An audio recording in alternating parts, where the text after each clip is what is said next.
Hello guys, welcome back to my channel. আমি আবারও চলে এসেছি তোমাদের কাছে। তো আমি না আজকে আমার সকালের ব্রেকফাস্টটা তোমাদের সাথে শেয়ার করছি। দেখতে পাচ্ছ আমি চিড়ে খাচ্ছি, আমার মামাই খাইয়ে দিচ্ছে। যে সকালবেলা খাবারটা না আমার মামাই খাইয়ে না দিলে ঠিক আমি খাই না।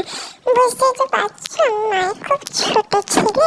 আচ্ছা তোমরা না খালি আমাকে দেখছো, আমাকে কেউ লাইক করছো না, সাবস্ক্রাইবও করছো না আমার চ্যানেলটা। ওটাকে লাইক সাবস্ক্রাইব করে দিও আর আমার ভিডিও দেখার জন্য।